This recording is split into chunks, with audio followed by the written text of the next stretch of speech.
اس لیے میں کہتا ہوں مولوی اتنی پیڑی شے اللہ دے بندے ہو کہ وقت دے پیغمبر دی گل کوئی نہیں جی سندا، تہاڈی میری کنے سننے؟ یعنی علماء یہود پروفٹ کے مقابلے میں کھڑے ہوئے تھے اور انہوں نے اپنی پبلک کی مت مار دی۔ 10 یہودی بھی ایسے نہیں تھے جو آپ پہ ایمان لائے ہوں آپ کی مبارک زندگی کے اندر۔ کیوں؟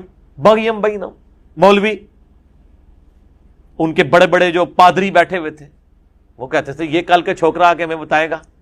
الحمدللہ رب العالمین والصلاة والسلام علی سید الانبیاء والمرسلین، اما بعد فاعوذ باللہ من الشیطان الرجیم، بسم اللہ الرحمن الرحیم۔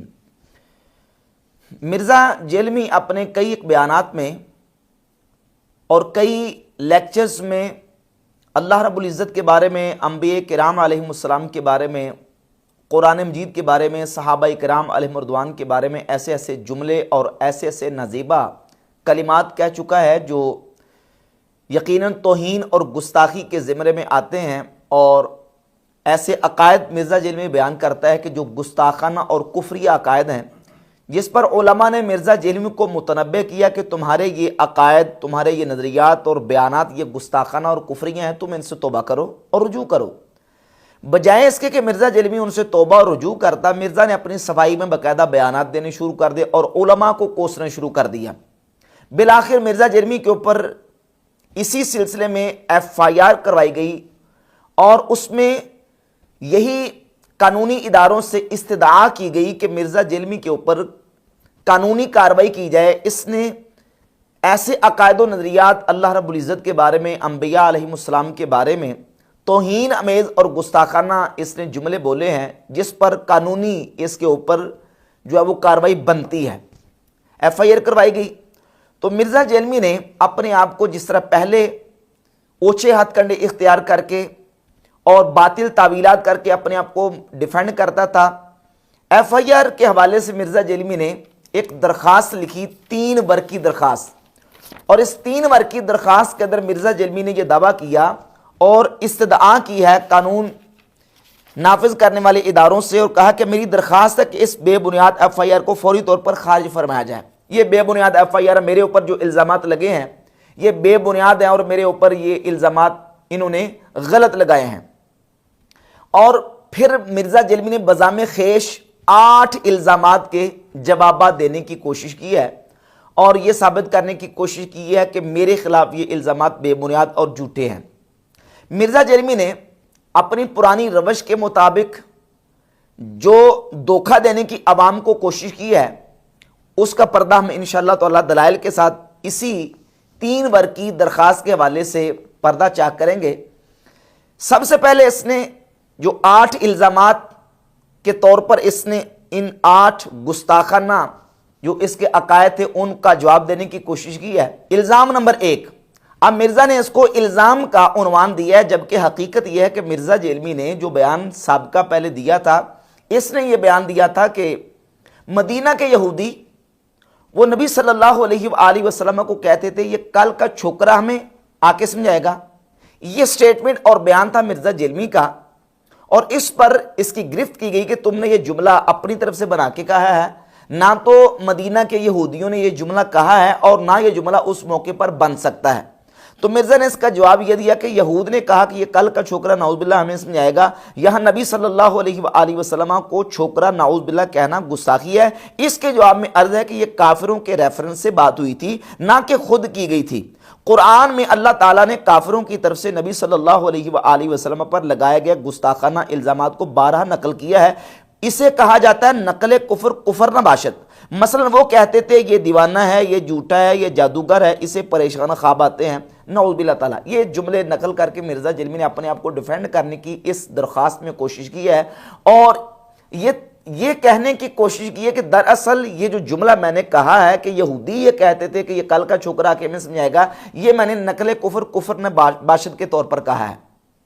اور یہ بات کر کے مرزا جیلمی خود پھنس گیا۔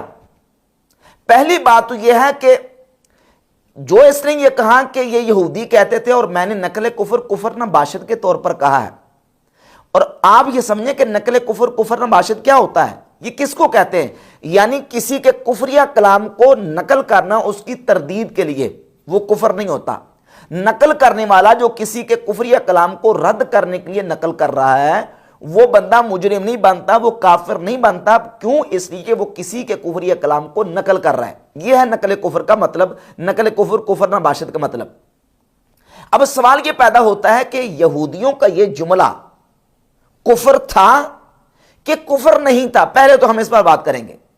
مرزا جلمی اپنے بیان میں باقاعدہ طور پہ یہ کہہ چکا ہے کہ چھوکرے کا لفظ یہ نیگیٹو ورڈ ہی نہیں ہے. کہتا مجھے کو کہے چھوکرا، 43 سال کی عمر میں مجھے کوئی چھوکرا کہے تو میں اس پر فخر محسوس کروں گا. میں اپنے گھر والوں کو، اپنی بیوی کو جا کے بتاؤں گا کہ دیکھو مجھے انہوں نے چھوکرا کہا ہے. کہتے ہیں نا بزرگوں سے پوچھ کے یہ کل کا چھوکرا کر رہا ہے. آپ چھوکرا ضرور کہ مجھے کوئی اس پہ نہیں ہے، لیکن میرے علمی دلائل کو تو لے کے چلیں. میں چھوکرے ورڈ کو برا نہیں سمجھتا. ہاں جب آپ کہتے ہیں نا کہ یہ جو ہے وہ جاہل چھوکرا ہے پھر میں اس کو برا سمجھوں گا. چھوکرا تو کہتے ہیں ینگ بوائے کو، آپ کہہ لیں، میں نہیں اس سے برا سمجھتا. میرے لیے فخر ہے کہ میں 43 ایئرس کی ایج میں بھی مجھے آپ چھوکرا کہہ رہے ہیں. ٹھیک ہے نا جی؟ تو یہ میرے تو فخر کی بات ہے. میں تو اپنی بیوی کو بتاؤں گا کہ دیکھو. ٹھیک ہے. تو مرزا کی ڈکشنری میں چھوکرے کا لفظ تو نیگیٹو ورڈ ہی نہیں ہے. جب یہ نیگیٹو ورڈ نہیں ہے تو پھر یہ مثال دینا کہ یہ نقل کفر کفر نباشت کے قبیل سے ہے، اس کا کیا مطلب؟ یہ تو مرزا جیلمی نے سمجھے کہ اپنے پاؤں پہ خود کلہاڑی مار لی ہے. اس کو نقل کفر کفر نباشت کہہ کے ایک طرف تم یہ کہہ رہے ہو کہ یہ جو چھوکرے کا لفظ ہے یہ نیگیٹو ورڈ نہیں ہے، اور دوسری طرف تم یہ کہہ رہے ہو کہ یہ نقل کفر کفر نباشت کے قبیل سے ہے. اور پھر اگر نقل کفر ہے، نقل کفر کا مطلب ہوتا ہے کہ کسی کا کفر نقل کیا، کسی نے کفر کیا تھا، کفریہ جملہ بولا تھا، اور اس کفریہ جملے کو کوئی بندہ دوسرا اس کو نقل کر دیتا ہے. اب سوال یہ پیدا ہوتا ہے کہ یہودیوں نے نبی صلی اللہ علیہ وآلہ وسلم کو کل کا چھوکرا کہا، یہ کہاں نقل ہوا ہے؟ قرآن میں نقل ہوا یا حدیث میں نقل ہوا یا سیرت کی کسی کتاب میں نقل ہوا؟ نہ قرآن کے اندر موجود، نہ حدیث کے اندر موجود، نہ سیرت کی کسی کتاب کے اندر موجود کہ یہودی نبی علیہ الصلوۃ والسلام کو کل کا چھوکرا کہتے تھے. تم نے یہ کہاں سے لے لیا؟ کہاں سے تم نے یہ لفظ نکالا؟ اور پھر نبی کریم صلی اللہ علیہ وآلہ وسلم کی ذات اقدس جب مدینہ شریف تشریف لے گئے، آپ علیہ الصلوۃ والسلام کی مبارک عمر 53 سال سے ابو تھی. 54 یا 55 یا 56 سال کی عمر کی شخصیت کو چھوکرا کہنا یہ عرفن بھی نہیں ہو سکتا، کہاں ہی نہیں جا سکتا. تو اہل مدینہ جو ہے وہ یہودی، وہ کس طرح نبی علیہ الصلوۃ والسلام کو یہ جملہ کہہ سکتے ہیں؟ ثابت ہوا کہ مرزا جلمی نے یہ جملہ اپنی طرف سے بنا کے کہا. نہ تو انہوں نے کہا اور نہ ان کے کلام سے یہ جملہ لازم آتا ہے، تو نتیجتاً اس نے جملہ بنا کے کہا. اب جب بنا کے کہا تو یہ مان گیا کہ یہ نقل کفر کفر نباشت کے قبیل سے ہے، اور دوسری جگہ پہ تم خود کہتی ہو کہ یہ نیگیٹو ورڈ نہیں ہے. یہ تو اپنے لیے تم کہتے ہو کہ میرے لیے یہ اعزاز کی بات اور میرے لیے فخر کی بات ہوگی کہ مجھے کوئی 43 سال کی عمر میں چھوکرا کہے.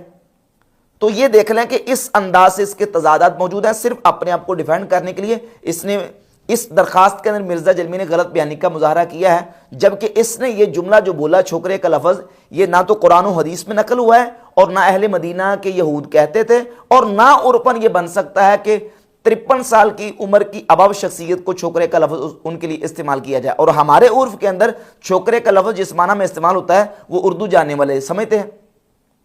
الزام نمبر 2 اس نے عنوان دے کے تو دوسرے ایک گستاخانہ عقیدے کو ڈسکس کیا ہے، اور درخواست میں نے کہا کہ میرے اوپر یہ الزام ہے. اور یہ الزام کیا ہے؟ مرزا جلمی نے پہلے جملہ کیا بولا تھا؟ اس نے یہ کہا تھا کہ جب توحید بیان ہوگی تو نبیوں کی گستاخی تو ہوگی، اور توحید کا مطلب یہ ہے کہ اللہ کے سوا نبی، فرشتے اور بزرگ اور بابے تے شے کوئی نہیں، نعوذ باللہ تعالیٰ. اور کہا کہ نبی تو اپنا پیشاب نہیں روک سکتے. مجھے مولانا اسحاق صاحب کا وہ جملہ ہمیشہ یہ آیت پڑھتے ہوئے یاد آتا ہے. بعض اوقات تو وہ فی البدی ایسے جملے بولتے تھے جاندار. تو ایک گفتگو میں انہوں نے فرمایا کہ بھئی جب توحید بیان ہوگی تو گستاخی تو آٹومیٹکلی ہو جائے گی، کیونکہ توحید کا مطلب ہی ہے کہ اللہ کے سوا کوئی پیغمبر، کوئی فرشتہ، کوئی بزرگ، کوئی بابا، شاہی کوئی نہیں. توحید کا تو مطلب ہی یہی ہے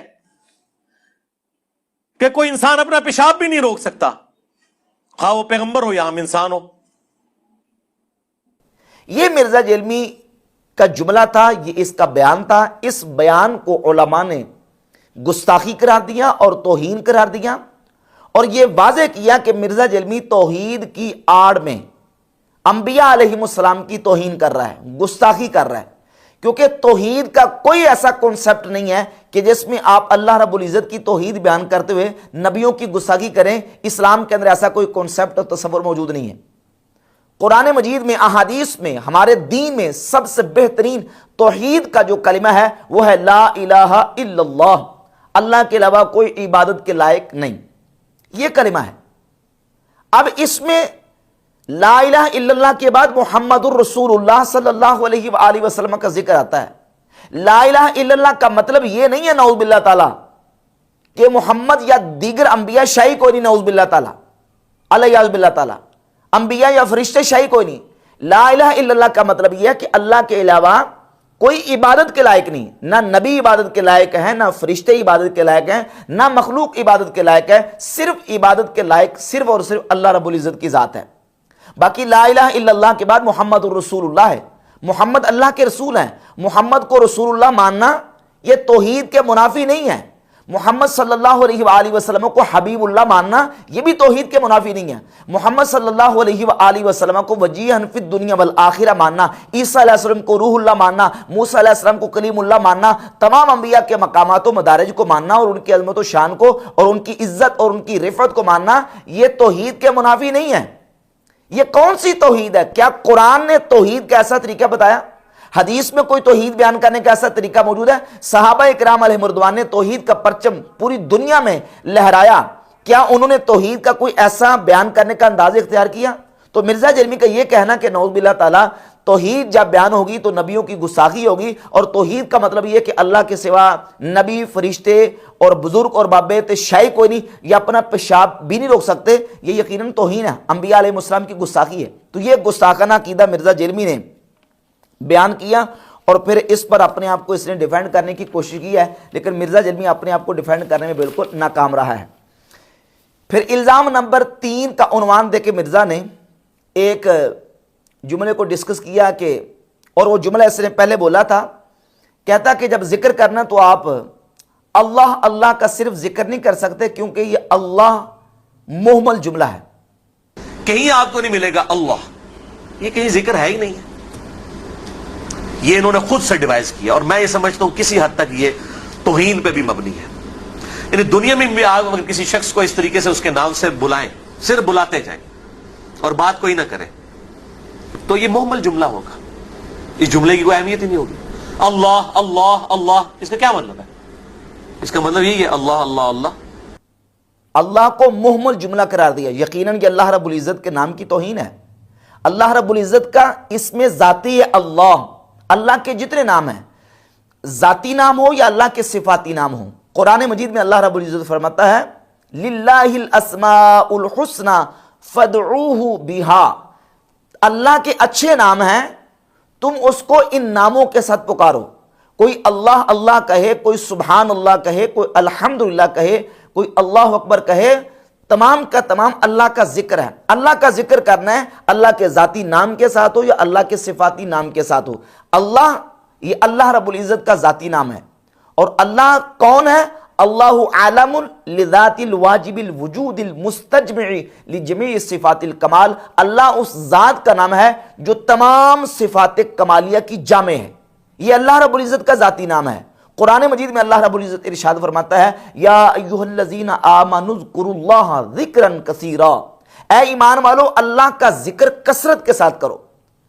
چاہے اللہ کا نام اللہ کہہ کے ذکر کرے، سبحان اللہ کہہ کے، الحمدللہ کہہ کے، اللہ اکبر کہہ کے، سارے اللہ کے نام ہیں، اور اللہ کے کسی بھی نام کے ساتھ اللہ کا ذکر کیا جا سکتا ہے۔ اب اللہ کے اسم جلالت کو، اللہ کو مہمل کلمہ کہنا یہ اللہ کے نام کی گستاخی ہے، کیونکہ مہمل کہتے ہیں بے معنی، جس کا کوئی معنی نہیں ہے، بے معنی۔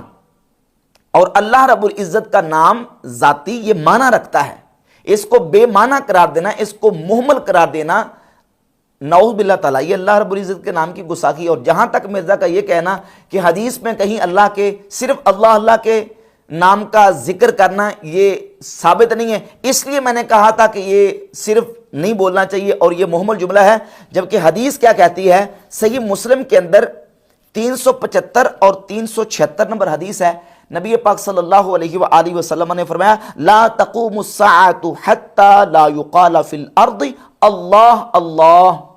حضور فرماتے ہیں قیامت اس وقت تک قائم نہیں ہوگی جب تک کہ زمین میں اللہ اللہ کہا جاتا رہے، یعنی جب تک زمین میں اللہ اللہ کہا جاتا رہے گا اس وقت تک قیامت قائم نہیں ہوگی۔ اور دوسری حدیث 376 ہے، اس میں لفظ ہے لا تقوم الساعة على احد یقول اللہ اللہ، کسی ایسے شخص پر قیامت قائم نہیں ہوگی جو اللہ اللہ کہتا ہوگا۔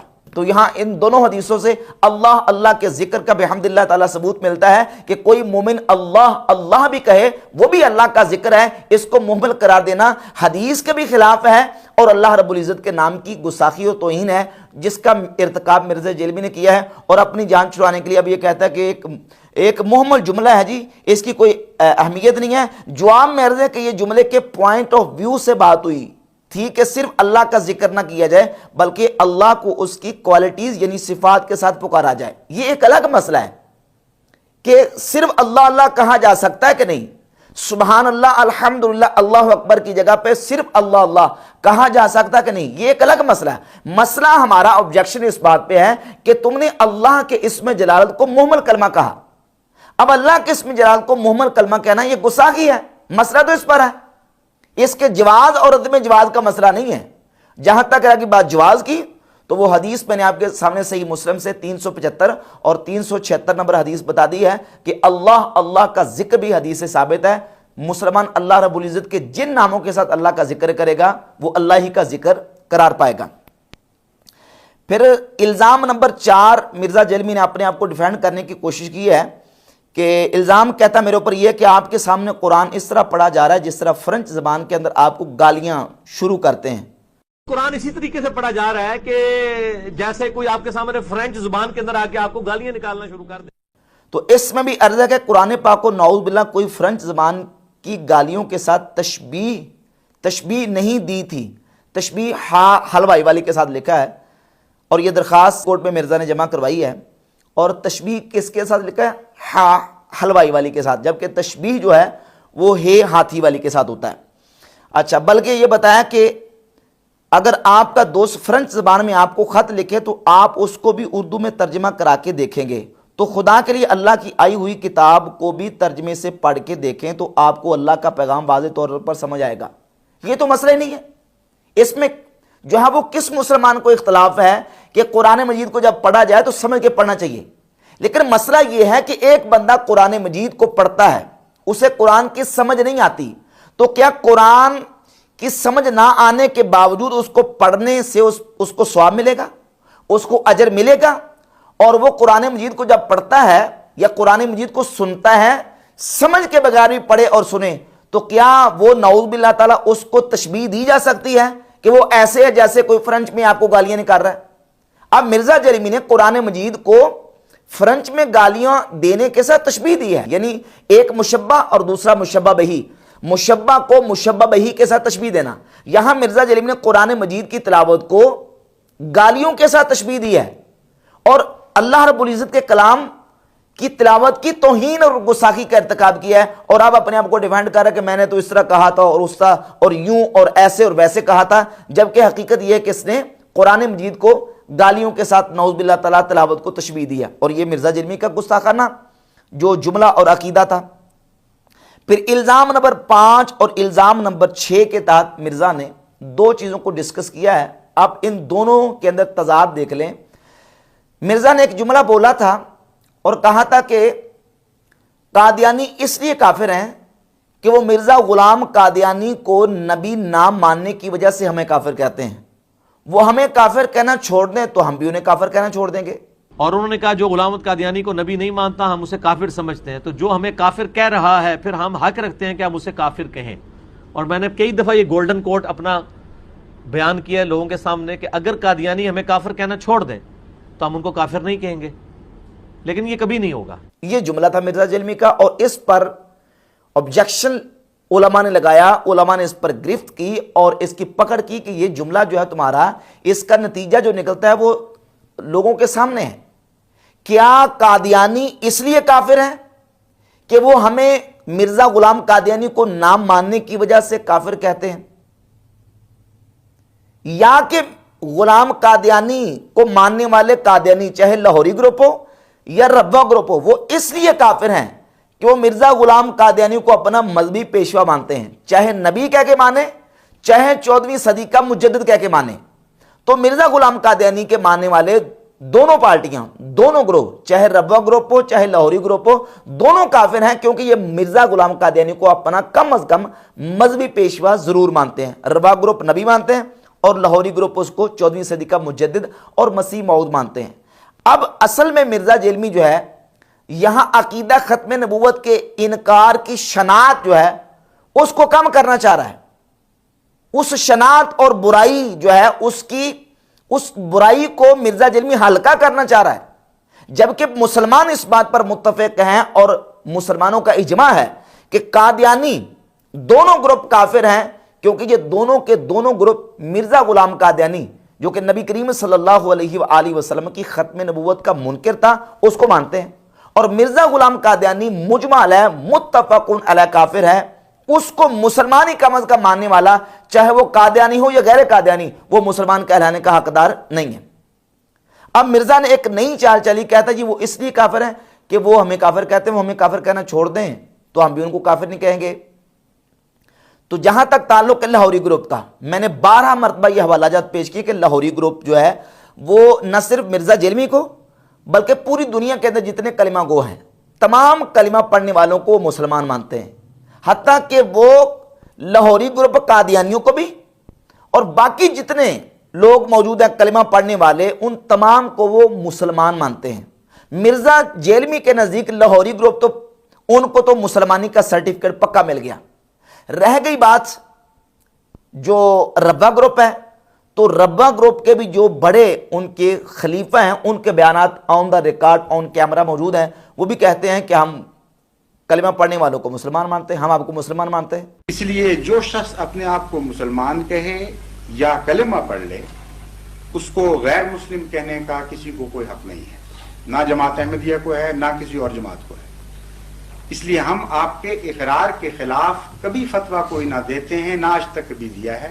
ہم کہتے ہیں آپ مسلمان ہیں، لیکن مسلمان رہتے ہوئے امام مہدی کا آپ نے انکار کیا جس کو ہم امام مہدی سمجھتے ہیں، اس لیے امام مہدی کے منکر کر پر وہی فتویٰ ہے جو آپ کے علماء کا فتویٰ ہے، متفق علیہ فتویٰ ہے۔ جماعت احمدیہ اللہ اور رسول صلی اللہ علیہ وسلم کے ارشاد کے مطابق ہر کلمہ گو کو مسلمان سمجھتی ہے۔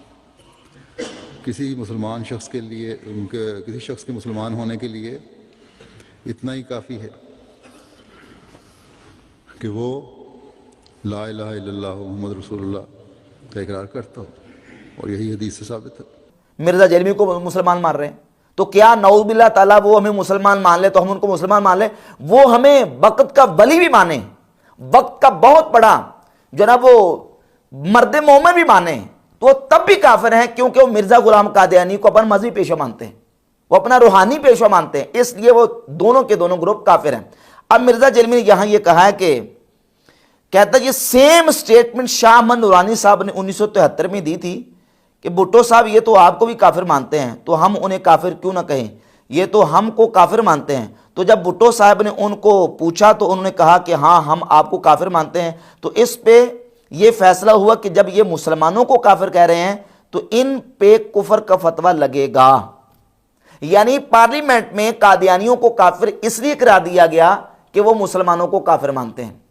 ان کو کافر قرار دینے کی مین وجہ یہ نہیں تھی کہ وہ ختم نبوت کے منکر ہیں یا وہ مرزا قادیانی کو مانتے ہیں، مرزا قادیانی کو اپنا مذہبی پیشوا مانتے ہیں، ان کو کافر قرار دینے کی بنیادی وجہ یہ نہیں ہے۔ مرزا کس طریقے سے اس درخواست کے اندر جو ہے وہ ایک دجل سے کام لے رہا ہے، جبکہ حقیقت یہ ہے کہ قادیانی اس لیے کافر قرار دیے گئے ہیں کہ وہ ختم نبوت کے منکر ہیں، مرزا غلام قادیانی کو ماننے والے ہیں۔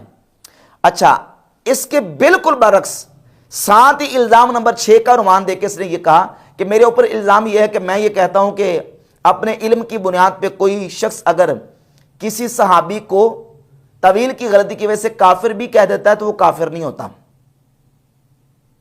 صحابی کو اگر کوئی کافر کہے تو وہ مرزا جیلمی کہتا ہے کہ دلائل موجود ہیں کہ وہ کافر نہیں ہوتا، سوال یہ پیدا ہوتا ہے پھر قادیانی تمہیں پوچھیں گے نہیں کہ اگر کوئی صحابی کو کافر کہہ دے، ابو بکر عمر عثمان و علی رضی اللہ تعالیٰ عنہ اجمعین کو کافر کہہ دے، نعوذ باللہ تعالیٰ، وہ تمہارے بیان کے مطابق کافر نہیں ہوتا، تو اگر مرزا غلام قادیانی کے ماننے والے باقی مسلمانوں کو کافر کہہ دیں، وہ کافر کس بنیاد پہ ہو جائیں گے؟ یہ تو بالکل ہی متضاد دعویٰ مرزا جرمی نے کیا.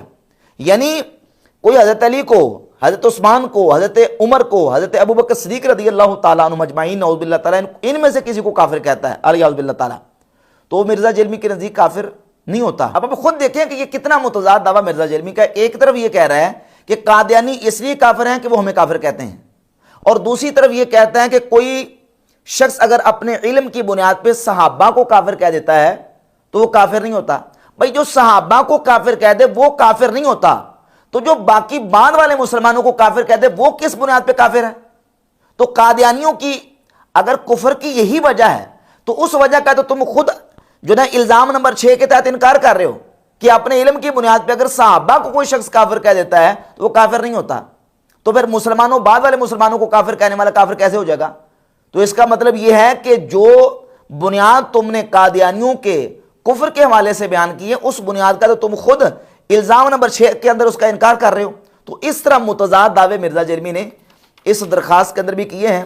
اور پھر الزام نمبر 7 کے تحت مرزا جرمی نے یہ لکھا ہے کہ میرے اوپر الزام ہے کہ میں کہتا ہوں کہ صحابی ہونا کوئی فضیلت کی بات نہیں ہے، جبکہ اس نے بیان دیا تھا سیدنا عمر ابن العاص رضی اللہ تعالیٰ کی وفات کا ذکر کرتے ہوئے 321 نمبر حدیث کو جب اس نے ڈسکس کیا تو اس حدیث کو بیان کرتے ہوئے اپنی طرف سے اس نے ایڈیشن کر کے لفظ کی، اپنی طرف سے لفظ کو درمیان میں گسیڑا اور گسیڑ کے اوپر اس کے تبع آزمائی کرنی شروع کر دی. وہ حدیث اس کا مضمون یہ ہے کہ سیدنا عبداللہ بن عمر ابن العاص رضی اللہ تعالیٰ عنہ فرماتے ہیں کہ میرے والد گرامی قدر حضرت عمر ابن العاص رضی اللہ تعالیٰ عنہ اپنے وقت وصال رو رہے تھے، تو میں نے ان سے کہا کہ آپ رو رہے ہیں جبکہ اللہ کے نبی صلی اللہ علیہ وآلہ وسلم نے آپ کو یہ بشارت نہیں عطا فرمائی، حضور نے یہ بشارت عطا نہیں فرمائی، تو ان کو حضور علیہ الصلوۃ والسلام کی دی گئی بشارتیں یاد کروائیں.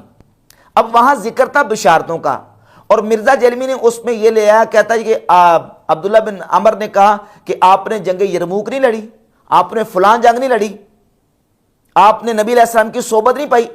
حالانکہ اس میں حضرت عبداللہ بن عمر جو بیان کریں وہ یہ کہہ رہے ہیں کہ آپ کو نبی علیہ الصلوۃ والسلام نے فلاں چیز کی بشارت نہیں دی، فلاں چیز کی بشارت نہیں دی. بشارتوں کا ذکر ہو رہا ہے، اس میں چونکہ حضرت عمر بن العاص کی فضیلت ثابت ہوتی تھی تو مرزا جرمی وہاں جو نا وہ الفاظ کو حذف کر گیا اور اپنی طرف سے الفاظ اس میں ایڈ کر دیے کہ کیا آپ نے نبی علیہ السلام کی صحبت نہیں پائی، آپ نے جنگ یرموک نہیں لڑی. اور پھر صحبت، صحابیت کا اور کلمہ پڑھنے کا آپس میں کمپیریزن مرزا نے کروایا. کہتا جی کہ صحابی ہونا فضیلت نہیں ہے، بڑی فضیلت کلمہ شریف پڑھنا ہے، لا الہ الا اللہ محمد الرسول اللہ صلی اللہ علیہ وآلہ وسلم کا اقرار ہے. سوال یہ پیدا ہوتا ہے کہ یہاں کلمے کا صحابیت کے ساتھ کمپیریزن کس طرح تم کروا رہے ہو؟ کیونکہ صحابی تو ہوتا ہی وہ ہے جو کلمہ پڑھ کے صحابی بنتا ہے. صحابی اس خوش نصیب کو کہتے ہیں جس نے نبی پاک صلی اللہ علیہ وآلہ وسلم کی ذات اقدس کی ایمان کی حالت میں صحبت پائی ہو. ایمان پہلے ہے، کیونکہ ایمان کے بغیر صحابیت متحقق نہیں ہے. ایمان کی حالت میں دنیا سے چلا گیا ہو اس کو صحابی کہا جاتا ہے، کیونکہ صحابی بنتا ہی وہ ہے، ہوتا ہی وہ ہے جو نبی کریم علیہ الصلوۃ والسلام کی ذات اقدس کا کلمہ پڑھتا ہے، مسلمان ہو جاتا ہے. اور اس نے اس طرح کمپیریزن کروا کے اپنی طرف سے تبع آزمائی کرتے ہوئے وہاں صحابیت کے فضل اور فضیلت کا انکار کیا، اور پھر آگے جا کے مثالیں پہ دیتا ہے اور کہتا ہے کہ جناب امتی ہونا فضیلت ہے یا مسلمان ہونا فضیلت ہے. حالانکہ دیکھیں امتی اور مسلمان، جب ہم جنرلی بات کرتے ہیں امتی کی تو امتی سے مراد مسلم ہی ہے، نبی پاک صلی اللہ علیہ وسلم کی ذات اقدس پر ایمان لانے والا مسلمان. اب امتی جو امت اجابت میں سے ہے، امتی اور مسلم کے درمیان کوئی آپس میں تقابل ہے؟ امتی مسلم ہے اور مسلم حضور علیہ السلام کا امتی ہے. تو اس طرح کر کے اس نے وہاں بات کی تھی اور اس میں اس نے ایک جملہ بولا تھا اور اس جملے کا مفہوم وہی نکلتا ہے کہ اس نے صحابیت کی فضیلت کا انکار کرنے کی دبے لفظوں میں کوشش کی تھی. پھر الزام نمبر 8 کے تحت اس نے یہ کہا کہ میرے اوپر الزام ہے کہ میں کہتا ہوں کہ موبائل سے دیکھ کر قرآن پڑھنے والے کو صحابہ سے زیادہ ثواب ملتا ہے. ان کو بتائیں، آپ علمی جواب دیں کہ صحابہ کے زمانے میں جو مصحف ہے نا، یہ مصحف قرآن ریٹن فارم میں، یہ کسی صحابی کے پاس نہیں تھا. یہ چند ایک نسخے تھے جو آپ علیہ السلام نے لکھوائے تھے, سینکڑوں میں بھی نہیں تھے, درجنوں میں بھی نہیں تھے, 1 درجن سے کم نسخے تھے. تو صحابہ کرام قرآن پڑھا کرتے تھے زبانی. تو زبانی قرآن پڑھنے والوں کو اگر ثواب مل رہا ہے تو موبائل پہ پڑھنے والے کو کیوں نہیں ملے گا؟ تو 2 کام کر رہا ہے کہ زبانی بھی پڑھ رہا ہے اور حروف بھی دیکھ رہا ہے. باقی جو آپ نے تیسرا ثواب نکالنا ہے کہ جی وہ قرآن چونکہ جب تک مصحف ہاتھ میں پکڑا ہوگا, یہ پکڑنے کا ثواب الگ سے ہے, یہ تیسرا ثواب ہے. اس کو پکڑ کے رکھیں, یہ 1 ثواب ہے. اس کے الفاظ کو دیکھیں, یہ دوسرا ثواب ہے, اور پڑھنا تیسرا ہے. تو 2 ثواب تو مل رہے ہیں ان کو جو موبائل پہ پڑھ رہے ہیں. صحابہ کو تو 1 ثواب ملتا تھا, وہ زبانی پڑھتے تھے. موبائل پہ پڑھنے والے کو 2 ثواب مل رہے ہیں, وہ دیکھ رہے ہیں الفاظ اور پڑھ بھی رہے. پکڑنے والا آپ کی نظر میں نہیں ہے نا, چلے ہم وہ مان لیتے ہیں آپ کو خوش کرنے کے لیے, لیکن پھر بھی صحابہ سے زیادہ ثواب مل رہا ہے عام بندے کو, کیونکہ الفاظ دیکھ بھی رہا ہے اور پڑھ بھی رہا ہے. اے پھکی جے انجینئرنگ کریں گے تھوڑے نال, اللہ دے فضل نال ایسی انجینئرنگ ہوئے گی کہ بھول جاؤ گے سب کچھ. تو آج کے دور میں جو موبائل سے دیکھ کے پڑھ رہا ہے اس کو صحابہ کرام جو زبانی پڑھتے تھے اس سے زیادہ ثواب ہے, اگر ان کے وہ لیول اور نیت بھی اس لیول کی ہو. وہ ایک علیحدہ سے بات ہے, اس میں نہیں ہم پڑھ رہے. میں اوور آل گنتی کی بات کر رہا ہوں کہ ایک بندہ دیکھ رہا ہے اور ساتھ پڑھ بھی رہا ہے, یہ ڈبل ثواب ہے. اور ایک بندہ صرف زبانی پڑھا, صحابہ تو زبانی پڑھتے تھے. حالانکہ یہ جملہ اس نے بولا ہے ایک سوال کے جواب میں, جس میں سوال میں کسی صحابی کا ذکر نہیں تھا, نہ صحابی سے کسی ثواب کا تقابل تھا. اس نے خود جان بوجھ کے اس میں صحابہ کے ذکر کو ایڈ کیا اور اس میں اس بات کو گسیڑ کے مرزا جرمی لے کے آیا, اور ٹونٹ کرتے ہوئے علماء کے اوپر اس نے یہ کہا کہ دیکھیں آج کے دور میں جو موبائل سے دیکھ کے قرآن پڑھتا ہے نا, دیکھ کے قرآن پڑھتا ہے, اس کو صحابہ سے زیادہ ثواب ملتا ہے, کیونکہ صحابہ کے پاس مصحف نہیں تھے اور وہ قرآن پاک کو زبانی پڑھتے تھے, اور زبانی قرآن پاک پڑھنے والے کو 1 ثواب ملتا ہے اور اوپر سے دیکھ کے پڑھنے والے کو ڈبل ثواب ملتا ہے. تو اس اعتبار سے ایک عام شخص, عام کا لفظ مرزا نے بولا ہے کہ عام شخص کو جو نا وہ صحابی کی بنسبت ڈبل ثواب ملتا ہے, جو صحابی مصحف کو دیکھے بغیر زبانی قرآن پاک کی تلاوت کرتے تھے. جبکہ صحابی قرآن پاک کو اوپر سے دیکھ کے پڑھیں یا زبانی پڑھیں, صحابی کے عمل کا مقابلہ غیر صحابی نہیں کر سکتا. کیوں؟ اس لیے کہ نبی پاک صلی اللہ علیہ وآلہ وسلم کی واضح حدیث صحیح بخاری کی ہے, تم میں سے کسی شخص کا احد پہاڑ کے برابر سونا خیرات کرنا میرے ایک صحابی کے 1 مد یا نصف مد تک نہیں پہنچ سکتا. نبی پاک صلی اللہ علیہ وآلہ وسلم نے تو صحابہ کرام علیہ مردوان کے ثواب کی جو فضیلت ہے اور ان کا جو مرتبہ ہے وہ واضح طور پر بیان فرمایا. اور مرزا جرمی کہہ رہا ہے کہ ایک عام شخص جو ہے اس کو صحابی کے بنسبت ڈبل ثواب ملتا ہے جو صحابی زبانی قرآن پاک پڑھتے تھے. تو اس طرح یہ ساری چیزیں اس نے کہی ہوئی ہیں, اور اب جو نا وہ باطل تعویلات کر کے اپنے آپ کو ڈیفینڈ کرنے کی کوشش کر رہا ہے, جبکہ مرزا جرمی کے پاس ان چیزوں کا جواب موجود نہیں.